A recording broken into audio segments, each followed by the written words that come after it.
बांग्लादेश के बीच में जो व्यापार है उस पर भी प्रभाव हुआ है इस हिंसा का। और ये जो भी घटनाक्रम अभी वहां पर हो रहा है, राजनीतिक संकट भी है।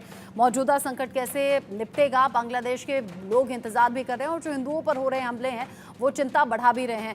रैनिक दत्ता मेरे साथ में जुड़े हुए हैं। रैनिक, जो उत्तर प्रदेश के सीएम है योगी आदित्यनाथ, उन्होंने भी जो तस्वीरें सामने आई उनको लेकर बड़ी चिंता जाहिर की है कि मंदिर तोड़े जा रहे हैं, हिंदुओं पर हमले हो रहे हैं, हिंदुओं को अभी एकजुट होना होगा, ये खतरा बड़ा है।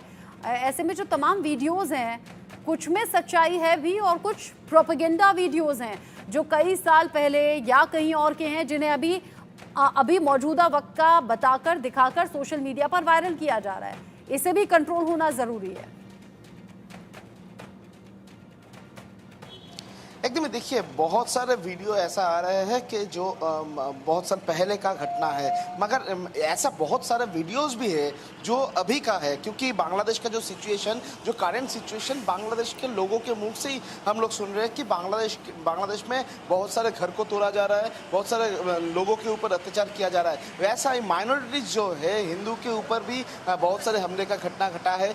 बयान सामने आया है। तस्वीर जो है वो तस्वीर काफ़ी सच है, क्योंकि बहुत सारे जगह में, जैसे कि सातखीरा, जैसे कि जशोर, इस सब जगह में जो मंदिर है वे मंदिर को भी तोड़ा गया है। मंदिर में आग लगाने का घटना भी घटा है। और उसके साथ साथ जो हिंदूज है, सिर्फ हिंदू नहीं, उसके साथ जो भी माइनॉरिटी कम्युनिटी है, माइनॉरिटी लोग हैं, उनके ऊपर अत्याचार हो रहा है बांग्लादेश में। तो ये जो जगह में, इस जगह में योगी आदित्यनाथ की तरफ से जो बयान दिया गया है उसमें साफ है कि जिस तरीके का हमला बांग्लादेश में हो रहा है उसमें जो माइनॉरिटीज़ है उनको सबको एक होना पड़ेगा। इस तरीके का जो बयान योगी आदित्यनाथ की तरफ से दिया गया है ये काफ़ी महत्वपूर्ण है। क्योंकि दूसरी तरफ अगर बांग्लादेश का तस्वीर अगर दिखा जाए तो ये सब घटना होने के बाद ही बांग्लादेश का जो छात्र संगठन, उनके तरफ से रात में प्रोटेक्शन देना चालू हुआ। छात्र संगठन की तरफ से जो हिंदू मंदिर है और जो हिंदू पारा है उस सब जगह में रात में प्रोटेक्शन देने का काम किया जा रहा है। और उसके साथ साथ ही जो रोड का ट्रैफिक है वो ट्रैफिक भी छात्रों की तरफ से कंट्रोल किया जा रहा है। यानी छात्र संगठन जिसकी तरफ से ये आंदोलन को संगठित किया गया था, शेख हसीना के अगेंस्ट में जो आंदोलन था, इस आंदोलन शेख हसीना जब रेजिग्नेशन दे दिया, ये आंदोलन खत्म हो चुका था। वो नया गवर्नमेंट चाहते थे, वो गवर्नमेंट भी आने लगा है। तो इसी बीच में जिस तरीके का हालात हो रहा है, छात्र संगठन की तरफ से बोला जा रहा है कि ये सब घटना के पीछे छात्रों का हाथ नहीं है। ये जो लोग कर रहे हैं इनको रोकने का कोशिश छात्रों की तरफ से किया जाएगा और इसी वजह से छात्रों की तरफ से प्रोटेक्शन भी दिया जा रहा है। तो एक तरफ जब बहुत सारे तस्वीर पुराना दिन का भी हो सकता है, मगर इस समय का भी बहुत सारे तस्वीर है, क्योंकि छात्र संगठन की तरफ से खुद स्वीकार किया गया है कि बांग्लादेश में माइनॉरिटीज के ऊपर हमला हो रहा है, माइनॉरिटीज के ऊपर अत्याचार हो रहा है, उसी लिए प्रोटेक्शन भी छात्रों की तरफ से दिया जा रहा है। अब जिस तरीके से ये खबरें रह रहकर सामने आई कि छात्रों का प्रदर्शन है, उग्र हो गया प्रदर्शन, जिस तरह की तस्वीरें सामने आई, कई तो इनफैक्ट शर्मनाक तस्वीरें सामने आई जब पीएम आवास में पहुंच गए प्रदर्शनकारी और वहाँ जो लेडीज़ कपड़े होते हैं या फिर ये कहिए जो अंडरगारमेंट होते हैं उन्हें हवा में लहराते हुए और उल्टा सीधा बात करते हुए नजर आए। वो तस्वीरें शर्मनाक हैं बांग्लादेश के लिहाज से। बाकी जो हिंसा है, बवाल है, उपद्रव है, उसमें नुकसान चारों तरफ है। ऐसे में बहुत ज़्यादा चैलेंजिंग अब नई अंतरिम सरकार के लिए भी सिचुएशन को कंट्रोल करना होगा। रैनिक, साथ ही साथ जो पूर्व पीएम की रिहाई हुई है खालिदा जिया, वो ये कह रही हैं कि नफरत से नहीं, मोहब्बत से काम लेना होगा, प्यार से ही चीज़ें कंट्रोल होंगी।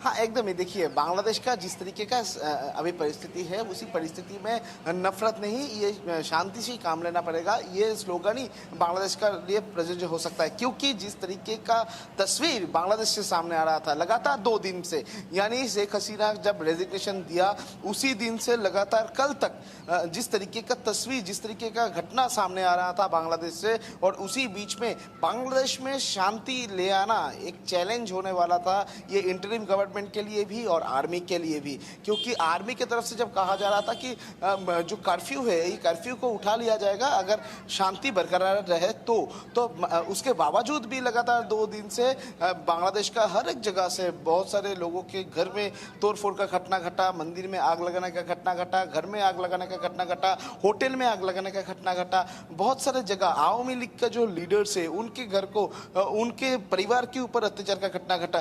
करीब 200 के ऊपर ऊपर मौत हो चुका है अभी तक ये पूरा जगह में। एक दिन में यानी बुधवार को, यानी कल, सिर्फ कल बांग्लादेश में 21 मौत हुआ है, 21 डेड बॉडी रिकवर हुआ है, ऐसा बांग्लादेश का मीडिया की तरफ से इंफॉर्मेशन मिल रहा है। तो इसी बीच में बांग्लादेश का अंदर का जो शांति, वो शांति लौटाना सबसे महत्वपूर्ण चीज होने वाला है ये इंटरिम गवर्नमेंट के लिए भी, क्योंकि इंटरिम गवर्नमेंट का पहला काम होगा कि बांग्लादेश का जो शांति, वो बांग्लादेश का शांति लौटाया जाए। उसके बाद बांग्लादेश का जो आउटस्कट, यानी शहर से आउटस्कट जो मफस्सल एरिया है, उस एरिया को भी नजर रखना पड़ेगा, क्योंकि ये जो सातकीरा हो या उसके अलावा जशोर का जो दूर का जगह, वो सब जगह में भी बहुत सारे जगह में छोट मोट का घटना घट रहा है। ये घटना को भी रोकना पड़ेगा, क्योंकि एक तरफ छोटा मोटा घटना से ही बड़ा घटना का रूप लेता है। और इसी वजह से इंटरिम गवर्नमेंट जो आज रात को 8 बजे शपथ लेने वाला है, उनका मेन चैलेंज हो सकता है, कल सुबह से उनका मेन चैलेंज हो सकता है कि बांग्लादेश का जो तस्वीर, वो तस्वीर को पहले जैसा करने का जो प्लानिंग, वो प्लानिंग करना पड़ेगा उनको। बांग्लादेश को जो परिस्थिति, वो परिस्थिति को शांत करने के लिए क्या क्या करना चाहिए, वो स्टेप लेना पड़ेगा उनको। जिस तरीके की कंडीशन अभी बनी हुई है बांग्लादेश में, ऐसे में हालात सुधार में आना बहुत ज़्यादा ज़रूरी है। साथ ही साथ जो सामाजिक तौर पर जो चीज़ें हैं वो अलग तरीके से सामने आ रही हैं, सांप्रदायिक सौहार्द भी बिगड़ता हुआ नज़र आ रहा है। और जो हिंदू परिवार हैं वो अपने ऊपर हुए अत्याचार को खुलकर बोल भी रहे हैं, कहीं रोते बिलखते परिवार भी सामने आ रहे हैं। और जैसा रैनिक ने अभी बताया, 20 से ज़्यादा डेड बॉडीज़ मिली हैं। आवाम लीग पार्टी से इतनी ज़्यादा नफरत लोगों में आ गई कि उन नेताओं को ढूंढ ढूंढ कर उन पर हमला हो रहा है। साथ ही साथ एक नेता के तो होटल में आग तक लगा दी गई। अगर शेख हसीना वक्त से नहीं निकलती तो कभी भी कुछ भी हो सकता था, जैसा उन्होंने जाहिर किया था कि उनकी हत्या की प्लानिंग है। रैनिक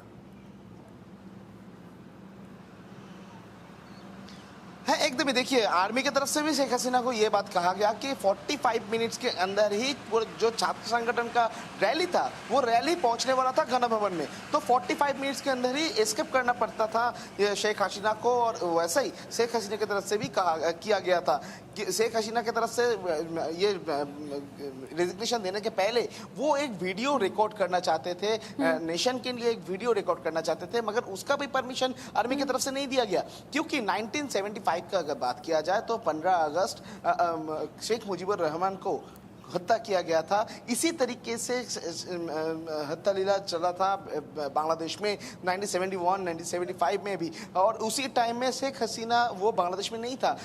अगर रहती तो वो पीएम होती कि नहीं, ये भी एक सवाल आ सकता था, क्योंकि उसी टाइम में सिर्फ शेख मुजीबुर रहमान नहीं, मुजीबुर रहमान का पूरा जो फैमिली, वो फैमिली को खून किया गया था, फैमिली को हत्या किया गया था। और इसी बीच में शेख हसीना को भी इसी तरीके का मारने का एक साजिश भी प्लानिंग किया जा सकता था, ऐसा बोल सकते हैं, क्योंकि जिस तरीके का मूवमेंट सामने आया था, शेख हसीना जब बांग्लादेश छोड़ दी थी, जिस तरीके का खबर आ रहा था, वो इंडिया में एंटर कर दिए थे और रेजिग्नेशन भी दे दिया था। उसके बाद जिस तरीके से गण भवन में, जिस तरीके से संसद भवन में हमला किया गया, जिस तरीके से लूटपूट मचाया गया, जिस तरीके का हिंसा दिखाया गया, उसी बीच में अगर शेख हसीना उधर मौजूद रहती तो उनको किस तरीके से सेव किया जाता, ये एक बड़ा चैलेंज हो सकता था आर्मी के लिए। आप जैसे कह रहे हैं कि शेख हसीना का जान का खतरा भी हो सकता था, क्योंकि पहले भी शेख मुजीबुर रहमान को भी खून किया गया था, उसके बाद उनका बेटी शेख हसीना के ऊपर भी ऐसा कुछ नहीं होता, ऐसा गारंटी नहीं दे सकते, क्योंकि जिस तरीके का हालात था, वो तस्वीर से साफ होता है कि किस तरीके से गुस्से भरकर लोग उधर पहुंचे थे, किस तरीके से लूटपूट मचाए थे, और संसद भवन हो या गाना भवन, सबके ऊपर हमला किया गया था। तो शेख हसीना भी उससे नहीं छूटती, बोल नहीं सकते हैं। बस जिस तरह से तस्वीरें सामने आ रही हैं वो वाकई परेशान करने वाली हैं। बांग्लादेश में जो हालात हैं, कहा यह जा रहा है कि बांग्लादेश अपने इतिहास में सबसे ख़राब दौर से गुजर रहा है और अब ऐसा लग रहा है कि दूसरा पाकिस्तान बनता हुआ बांग्लादेश नज़र आ रहा है। रैनिक, चूंकि आप पेट्रोपॉल बॉर्डर पर मौजूद हैं, आप बता रहे हैं कि जो ट्रक वहाँ पर फंसे हुए थे, चूँकि व्यापार पर भी इसका असर हुआ है। बहुत से ऐसे हिंदुस्तानी हैं जो बांग्लादेश में व्यापार करते थे, ख़ासतौर से टेक्सटाइल बिजनेस, कपड़ों का व्यापार, ये सब कुछ बहुत बांग्लादेश और हिंदुस्तान के बीच में चलता रहा है। अब जो ट्रक्स आ रहे हैं उनकी एक तस्वीर दिखा दीजिए, आसपास क्या हालचाल है वो दिखा दीजिए, उस जगह पर खड़े होकर कैमरा फोकस करने की कोशिश कीजिए जहां से दिखती हो बांग्लादेश की तस्वीर। एकदम, देखिए मैं पेट्रोपॉल बॉर्डर में पहले तो खड़ा नहीं हूँ, क्योंकि पेट्रोपॉल बॉर्डर में पार्शियली सीज कर दिया गया है पेट्रोपॉल बॉर्डर में। जिस जगह मैं खड़ा हूँ ये है बांग्लादेश और इंडिया के बीच में और एक बॉर्डर जो बशीरहाट में आता है, इसका नाम है गोजाडंगा बॉर्डर। ये गोजाडंगा बॉर्डर जैसे कि पेट्रोपॉल बॉर्डर से जशोर तक जाया जाता है और इसी पेट्रोपॉल बॉर्डर से सातखीरा तक जाया जाता है। मैं एक बार दिखाऊंगा, मेरा कैमरा पर्सन को बोलूंगा दिखाने के लिए। मैं जिस जगह में खड़ा हूँ उस जगह से ठीक सीधा एक नीला बोर्ड दिखाई देगा आपको। उस नीला बोर्ड में जिस जगह में वो नील बोर्ड है, मैं कैमरा पर्सन को बोलूंगा जूम करके दिखाने के लिए कि जिस जगह में एक हरा बोर्ड आपको दिखेगा, वो ये जो हरा बोर्ड है ये हरा बोर्ड बांग्लादेश है। यानी जिस जगह में हम लोग खड़े हैं इस जगह से पैदल जाना पड़ता है, पूरा 0 पॉइंट है, ये नो मैंस लैंड है। इस जगह से बांग्लादेश में घुसना पड़ता है और एकदम सामने जो गाड़ियाँ ये जो गेट है ये इंडिया का गेट है। जिस जगह में ये गाड़ी खड़ा है ये इंडिया का एंट्री पॉइंट है, इंडिया का लास्ट गेट है आप बोल सकते हैं। और इसी जगह से बांग्लादेश का वो हरे बोर्ड तक पूरा जगह नो मैंस लैंड कहा जाता है। और इसी जगह से सीधा अगर रास्ता जाया जाए तो सातखीरा में पहुंचता है ये रास्ता। और ये जो पूरा रास्ता इंडिया में एंटर करते हुए पश्चिम बंगाल का जो बशीरहाट, वो बशीरहाट में आता है। और इसी जगह में जो बीएसएफ की तरफ से जो चेकिंग किया जा रहा है, बीएसएफ की तरफ से तीनों तरीके से चेकिंग किया जा रहा है। पहला एक चेक पोस्ट तैयार किया गया है, उसके बाद इधर पेपर चेकिंग होता है और उसके बाद ही जो पीछे जो गाड़ी खड़ा है उस गाड़ी में आप देख सकते हैं कि जो बीएसएफ जवान जो ड्राइवर का जो सीट है, ड्राइवर का जो केबिन, वो केबिन में घुस के वो लोग चेकिंग कर रहे हैं कि केबिन के अंदर कुछ है कि नहीं। ये चेकिंग जरूरी भी है जो इस वक्त में अभी हो रही है। दैनिक का बहुत शुक्रिया, आप शानदार रिपोर्टिंग कर रहे हैं। भारत बांग्लादेश के अलग अलग बॉर्डर से आप हमारे साथ में जुड़े हुए हैं। इससे पहले पेट्रोपॉल बॉर्डर पर थे, अब दूसरे बॉर्डर पर हैं। आगे भी अपडेट आपके जरिए दर्शकों तक हम पहुंचाते रहेंगे। अभी के लिए आपका शुक्रिया। हालात सुधरे बांग्लादेश में, बस ऐसी उम्मीद अब लगाई जा रही है क्योंकि आज रात ही वहां नई अंतरिम सरकार बनने वाली